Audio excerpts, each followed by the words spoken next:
नमस्कार मित्रों, आप सभी लोगों का हमारे चैनल पर बहुत बहुत हार्दिक स्वागत है। आज हम कनिष्क सहायक के प्रैक्टिस सेट नंबर 5 पर चर्चा करने वाले हैं, जो कि आने वाले समय में आपके लिए बहुत ही कारगर सिद्ध होगा। ऐसी हम आशा करते हैं कि इस प्रैक्टिस सेट से अधिक क्वेश्चन आप लोगों को एग्ज़ाम हॉल के अंदर मिले और आप जो है बहुत सहनशीलता से, बहुत धैर्य के साथ उन प्रश्नों को सही करके एग्ज़ाम हॉल से बाहर आए। पहला प्रश्न है प्यारे मित्रों, विष्णु चक्रधारी है, यानी कि जो विष्णु है वह चक्रधारी है। यहाँ चक्रधारी में समास बताइए। तो यहाँ पर चक्रधारी में जो है चक्र को धारण करने वाला, यानी कि यहाँ पर जो है तत्पुरुष समास है।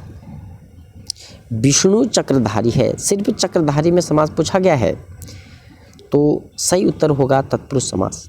निम्न में से समास के कितने वेद हैं? तो समास के 6 वेद हैं। समास के कितने वेद हैं? समास के 6 वेद हैं। अगला प्रश्न है, प्रत्येक के कितने वेद हैं? प्रत्येक के 2 वेद हैं।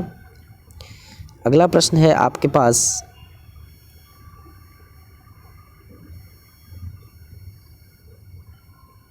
संधि के मेल और रूपांतरण से होता है वर्णों का, यानी कि संधि में जो है मेल और रूपांतरण वर्णों का होता है।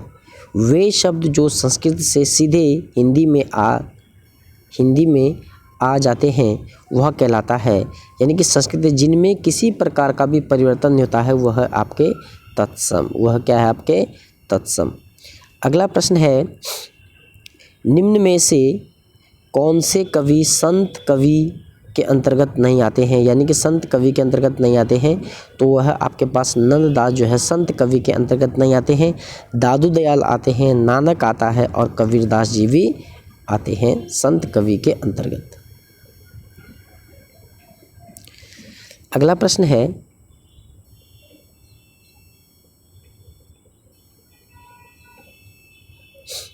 कौन सा सुमेलित नहीं है?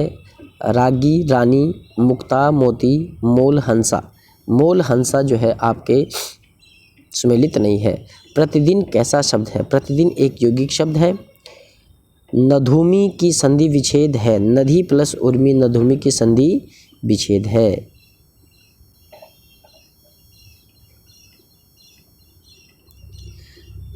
अगला प्रश्न है, ब्रज भाषा है। ब्रज भाषा पूर्वी हिंदी, पहाड़ी हिंदी, बिहारी हिंदी, इनमें से कोई नहीं। ठीक है, इनमें से कोई नहीं आपके पास क्या है? ब्रज भाषा होगी। अगला है, अपभ्रंश के प्रथम महाकवि कौन थे? अपभ्रंश के प्रथम महाकवि आपके पास स्वयंभू थे। पल पल में कौन सा समास है? तो आपको पता है, बीच में योजक चिन्ह है और शब्द की पुनरावृत्ति हुई है, तो वहाँ पर आपके पास कौन सा समास होगा? अव्ययभाव समास होगा।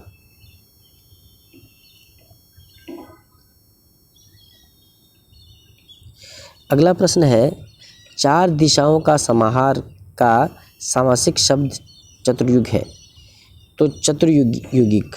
ठीक है। अगला प्रश्न है,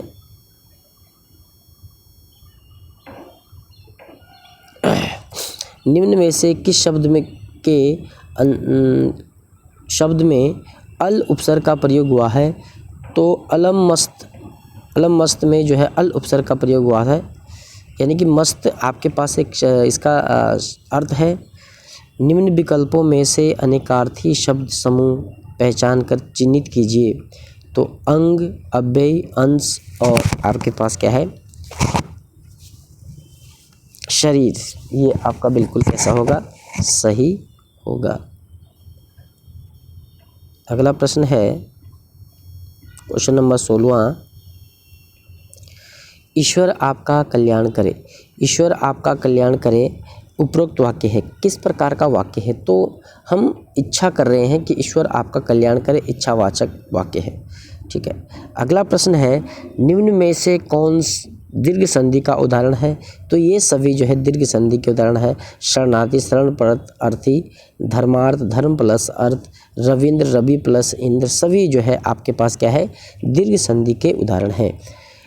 सबसे अलग स्थिति किस लोकोक्ति में है, यानी कि सबसे अलग जो स्थिति है किस लोकोक्ति की है, ढाक के 3 पात, तू डाल डाल मैं पात पात, तो इसमें है 3 लोक से मथुरा न्यारी। इन लोकोक्तियों में जो है आपके पास क्या अलग स्थिति को प्रकट करती है। अगला क्वेश्चन है क्वेश्चन नंबर 19। लेखक शब्द के अंत में कौन सा प्रत्यय लगा हुआ है। लेखक शब्द के अंत में लेखक अक प्रत्यय लगा हुआ है। लेख आपके पास लिखना होता है और अक मतलब उस पर प्रत्यय लगा होता बना हुआ है वो लेखक, यानी कि लिखने वाले को ही हम क्या बोलते हैं, लेखक कहते हैं, जो कोई चीज़ लिखता है। मुखारबिंद शब्द में कौन सा समास है, ये बहुत इंपॉर्टेंट है। मुखारबिंद में जो है हमने क्या किया, किसी से तुलना की, जो मुखारबिंद है उससे क्या हमने तुलना की है, तो कर्मधारय समास इसमें होगा। पंचबद्री में से एक आदि बद्री मंदिर उत्तराखंड के किस जिले में है, तो चमोली जनपद में है। बाकी चीज़ें हम आपको अगले प्रैक्टिस सेट में बताएंगे। जय हिंद, जय उत्तराखंड, जय भारत।